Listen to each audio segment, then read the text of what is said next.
So if some of you might know, Michael Jordan has sold his majority stake in the Charlotte Hornets for around $3 billion. And we thought it was sad that he sold it, but at the same time, we thought he came up. Allegedly, he lost money in the stock market banking on a company to go out of business. My man Rico knows is going to go deeper into this alleged situation and let us know if this is true or not. Okay, so actually Jordan makes $400 million a year from Jordan Brand, blah, blah, blah. I can see math is not everybody's strong suit, so I'm going to help you guys out. Michael Jordan, his Forbes evaluation is $2.1 billion. If he was making $400 million a year from selling Nikes, outside of all his other investments, he would be worth a lot more than $2.1 billion. His evaluation took a hit when the Hornets lost their evaluation. Please understand what I'm saying. The vast majority of Michael Jordan's net worth is actually the ownership of the Hornets. And that goes for a ton of other billionaires, Jerry Jones, whoever. So let's just say Michael Jordan owns 66% of the Hornets. For easy math, that's 2/3 of the Hornets. They're selling for $3 billion, he's getting $2 billion, right? So $2 billion worth plus the $100 million from Nike, that's $2.1 billion. That's his evaluation. Now, enough of that math. Let's get real.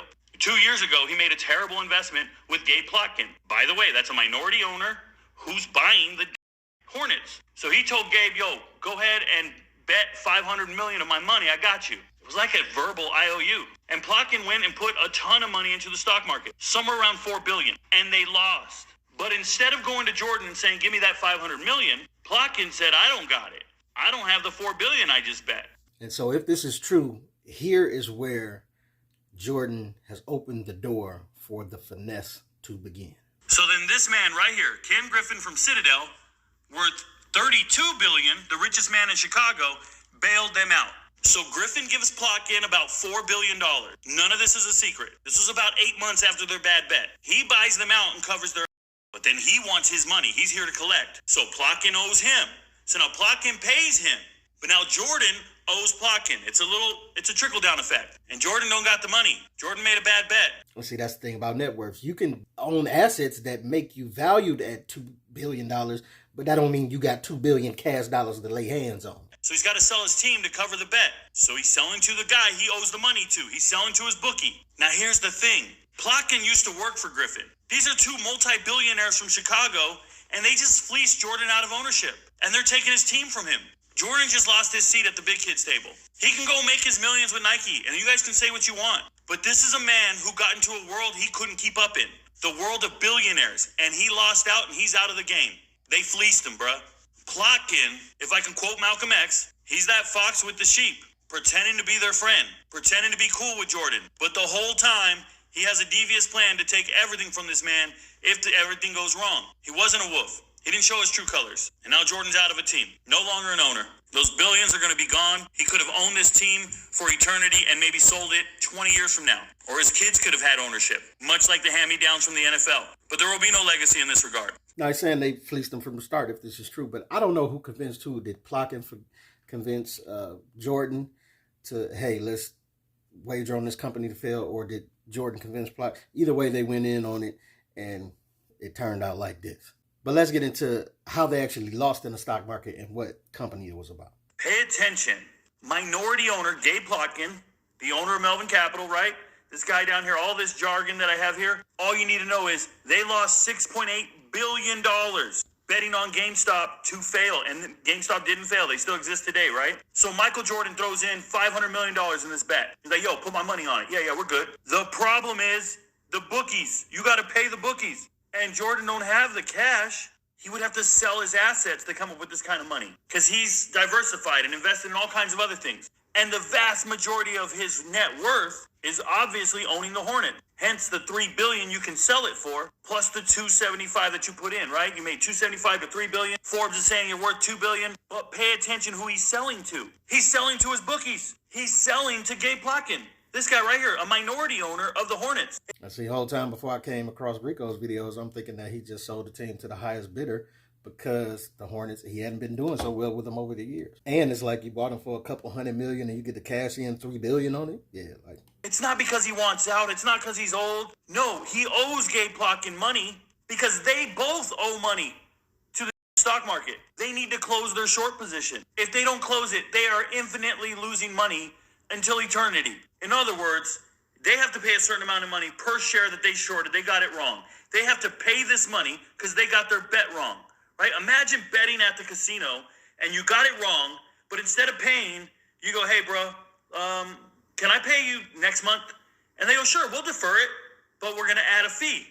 Yeah, let's just keep deferring it. And you keep deferring it because you're hoping GameStop will go out of business and then you will have hit on your bet, right? Because as long as you keep it open, that bet's still good. But as you keep paying these fees and keep deferring it down the road, kicking the can down the road for 2 years now, 3 years now, right? It was late 2020, 3 years now. You start looking around going, man, how much money have we paid to keep kicking this can down the road? We need to put up, now we need to pay our bill. Now he's describing it as a bet, so most people get it. But it's just, I want to be careful how we frame this because, Michael Jordan, black man, is like, oh, he lost a bet. Whereas somebody of a different skin color would be like, oh, he lost in the stock market. Now we need to close our short position or we're going to keep losing money until GameStop goes out of business. But nobody's letting it go out of business. They just keep buying more and more shares. So what did they do? GameStop just fired their CEO. And they hire Ryan Cohen as their new CEO. And what does he do? He throws more money in GameStop. And just as a big FU to all these dudes who are sitting around waiting for their short to hit, he just let them know, bro, we ain't going nowhere. I just put my own money in here. Okay? This is why Jordan has to sell. And Jordan's selling to the dudes he owes money to. He's not selling to some other organization, the highest bidder. No, he's selling to Gabe Plotkin, the guy he went in business with. The guy he lost his with in the stock market. It's an IOU, and he's got no other way to pay his debt. See, that's what's crazy about the stock market. I don't know much about the stock market, but just from talking with people and, some information that I came up on, I know it can be a great asset if you are knowledgeable on it and you really stay up on it and, try your best to make the right moves. But it is similar to gambling in the way that if you don't know when to get out, when to cut your losses, it can really bankrupt you. Like, that's the tricks. And like I say, I want to keep this separate and know that this Michael Jordan thing is a stock loss.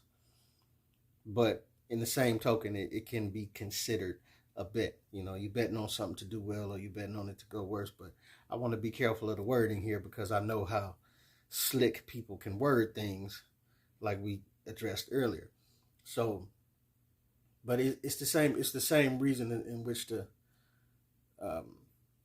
casinos use all these methods to keep you in there and keep you betting. There ain't no daylight in there. You don't know, what I'm saying?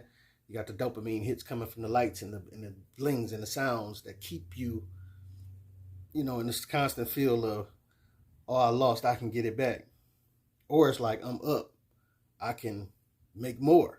You get the greed in you that's kicking in. Or you get to the point where you're losing so much to where you're just like, I got to stay in because it's got to hit at some point. And this is kind of similar to what Jordan was going through, him and the other guy, as they were constantly in the stock market playing that this company would go out of business. And it didn't happen. They kept kicking it down the road and it just got way worse. And so it's a hard pill to swallow to know when to get out and just cut your losses. Like you in too deep, you're spending too much money. We got to cut it before this. And that's what really hurts me about this, the way this played out. Because if this is all true, and I'm saying alleged, the bottom line is I'm just sad to see, even though they still remain to be, Jordan still remains to be a minority owner, I'm just sad to see that he couldn't still remain to be a majority owner because that just is different. Like as a black man in America, that means something to be the majority owner of an NBA team. Even though he was terrible at it, he still owned it. It was his team, But as black folk, we wanted to see that family be able to pass that down through the lineage of their family, for years to come. Jordan probably was doing this to keep it out of the hands of Larsa Pippen because she looked like she was trying to be part of the family. You trying to get that handoff of that team coming down to Marcus Jordan, but Jordan was probably trying to keep her out the pot. But regardless, and fun fact, J. Cole is a part of the ownership group that has purchase the team. Earlier this month, J. Cole became part owner of the Charlotte Hornets after Michael Jordan sold his majority stake in the team. According to a statement released by the Hornets around that time, J. Cole is a part of the buyer group led by Gabe Plotkin and Rick Schnau, alongside country singer Eric Church. The buyer group reportedly purchased the franchise from Michael Jordan for $3 billion after he bought the team back in 2010 for $275 million. Michael Jordan will retain a minority stake in the team and remain as a figure around the Hornets as the deal is finalized. So they still will remain to be minority owners, Cole and Jordan. That's good. That's great to see. But it's just unfortunate, man. I wish Jordan would have been able to hold on a majority stake. But maybe he'll get back there someday. Or maybe we'll look forward to a new majority owner sometime in the near future. Hopefully we'll see and more black men own a lot more teams, you know. But this is your boy P. Camp. Let me know what you think. What you don't think, get at your boy.